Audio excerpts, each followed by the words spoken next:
Right guys, welcome back and thanks for watching. Sorry about my lockdown here, all the barbers are closed. But this video is all about the decking that you can see behind me, the way I built it, the method I used, what timber I used, the fixings I used, what foundations I used.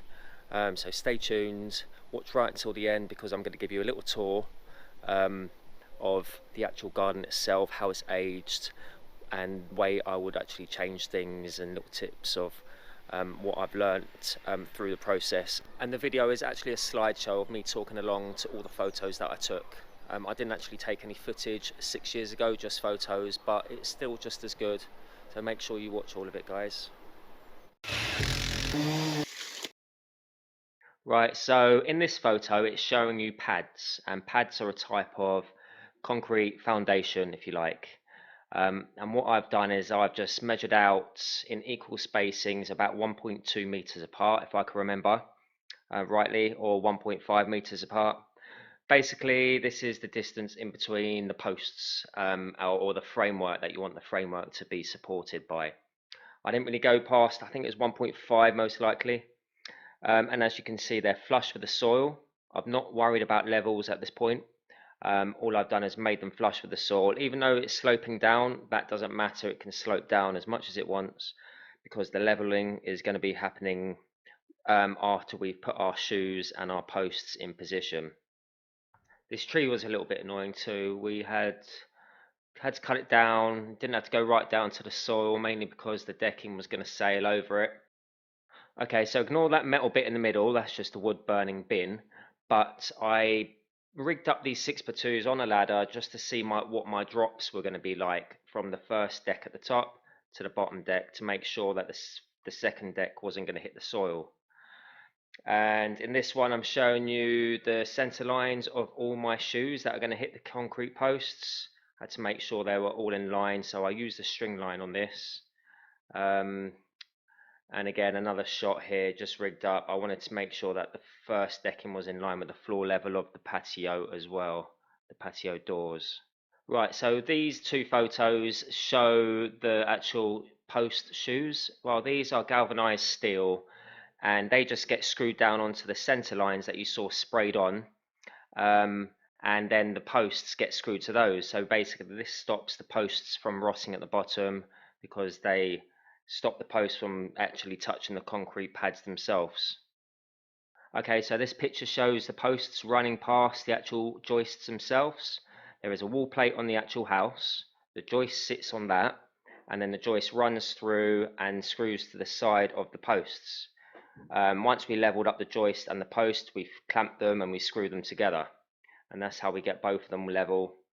And then they just get, obviously they're screwed to the shoes on the floor. So there was no need to concrete your posts into the concrete. You just level them up as you go and then cut them to the heights required, which means you don't need to work out heights. You can just play around with the height of your decking this way too. It's so much easier. Right, so the next pictures show exactly what I just stated. So the posts are running up through, and we were just fixing the actual 6x2 joists to each of the posts. The main part of the framework was 6x2s, the parts that connect to each of the posts. And then we just filled up the space in between that framework with a 4x2 cross. Once that was all done, we then just cut the posts down to the height of the decking frame. Very simple. Right, so here's a shot of the actual decking from the house, starting to take shape now. It's actually quite exciting seeing it come about. And like I said, a lot of this was made from reclaimed timber, reclaimed 4x2s and 3x2s. If we wanted a joist, we just doubled it up in width. If we wanted a post, we just doubled them up in thickness. This shot shows you exactly why we rigged up those two bits of timber on the ladder in the beginning of the video. Basically, we didn't want the second part of the decking touching the floor. We had to work that out. We had to work out how high the decking was going to be right at the end, near where the tree was. Here you go, we can see the cutout of the actual decking. That is where the staircase is going to go in. We made sure that was central of the actual house patio doors. All the timber we used was a mixture of new 6x2s tannalized and some 4x2 reclaimed and 3x2 claimed. The posts were made out of 4x2s joined together, two of them, and the inside of the frames, the crosses, they're made out of 4x2s too, but everything else was 6x2s.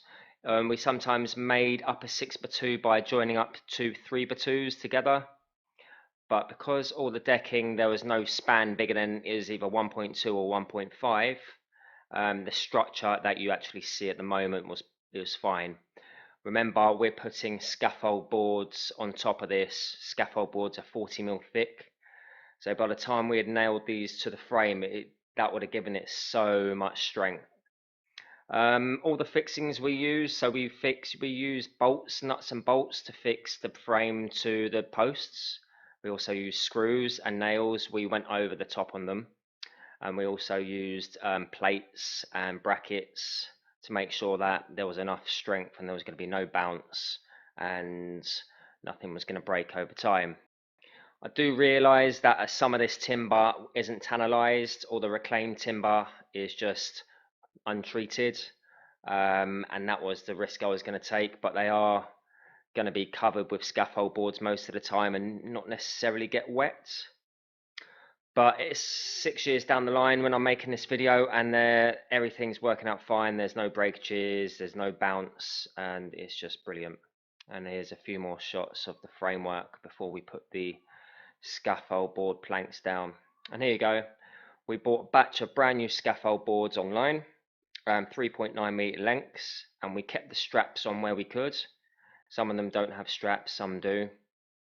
They're nice and clean at this moment. There you go. There's another nice shot. Some are dirtier than others, some have got little stains on, but not to worry because we're going to clean them up after. And there's this side profile of the actual decking, which is going to be covered with soil. So we're going to be building up the level of the garden with soil, about 15 tons of it to be precise. And these scaffold boards have lasted.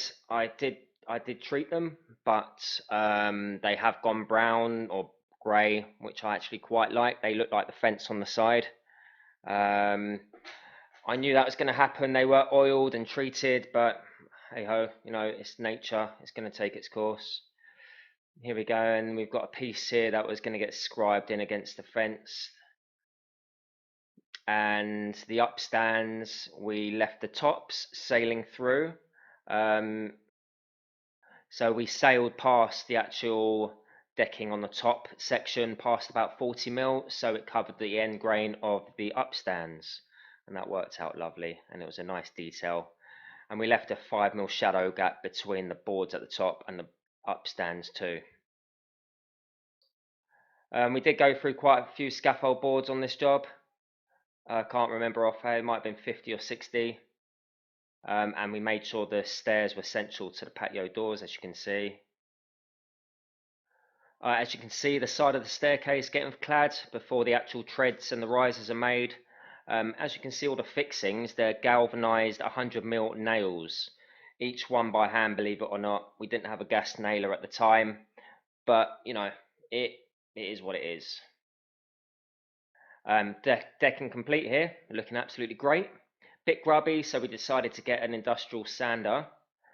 Use something stupid like a 40 grit or 20 grit. But what I would suggest is, if you are going to do this yourself, make sure you finish it off with a really smooth paper, because I felt that as we left it as P40 or P80, the water got into it and made it age a lot quicker. If we had gone over it with don't know, 180 or something like that right at the end, it would have closed the grain up and stopped the grooves, the micro grooves in the timber, and stopped the water from getting in, aging it and weathering it. Like I said, we did treat it, went through about 5 tins, about 25 litres of the stuff, rolled it on, and we did lacquer it with 2 coats of lacquer. But you know what the weather's like in this country, the water will get into the timber and we'll weather it eventually. But like I said, I was happy with that. Here you go, a few finished shots. I was absolutely chuffed with this. Loved it. I actually like seeing it getting weathered. matching the fences around and other parts of the garden, looking not as fresh. I think it looks a little bit older when it's rustic. And another shot there, me chilling after all that hard work. Remember, it was only 2 of us that did this, including the extension that you see behind us. 2 of us built that in 3 months, that extension, along with our workshop that you'll probably see in future videos. There's John, helped me out, really good friend of mine. And in this picture here, you can see the levels dropping down, and you can see the decking's got a side panel there. We can lift that flap up for storage. And this picture here, you can see the decking getting older and all the lacquer peeling off, which I'm happy with. It's still sound, it's not rotten or anything. We got the house rendered along the bottom to join up with the decking. A few plants going on.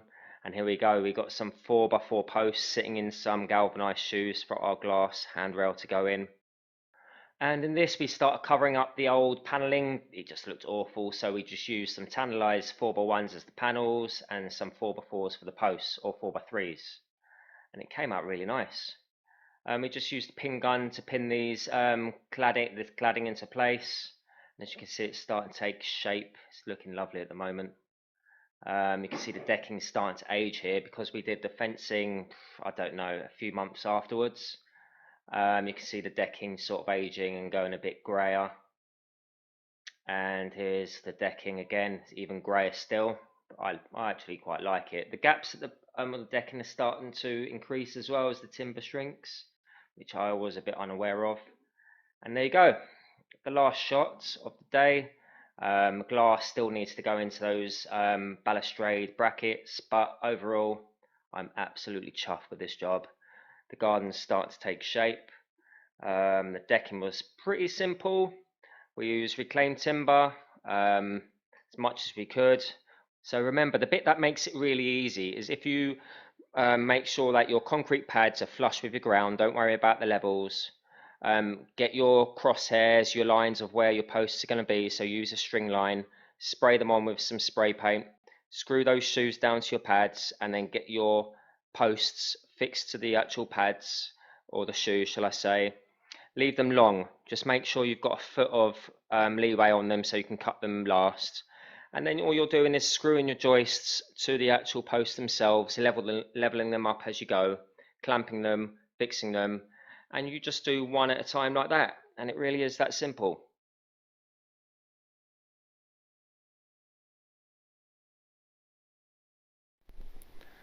And there we go, all complete. 6 years on, everything's greyed and aged beautifully. We've got a wisteria growing up our bespoke fencing. Probably you've never seen a fence like this before. It's sort of like a pergola fencing sort of thing we made up as we went along, but I quite like it. And we're just waiting for the wisteria to actually flower, and it actually is. This year is the first year in 5 years that it's actually flowering, which is lovely. Decking has aged, you can see the way it's sort of greyed. We've got a bit of greenery growing on it, but it's just all part and parcel of it, isn't it? It's all solid. I could clean it up if I wanted to, but I quite like it looking like this. There's the hot tub, greyed as well, all matching the fence panels, drums for the tables, and there we go. And this is the upper part of the decking. The glass is in now, as you can see. We've put some gates on it. Olive trees have grown a little bit, and you can see the way it's aged and the way some of the boards have cupped a little bit. But you know, this is timber after all, isn't it? It ages and it weathers, and I really like the look of it still. It's still as strong as ever. It's not rotting, it's just greying, which I'm happy with.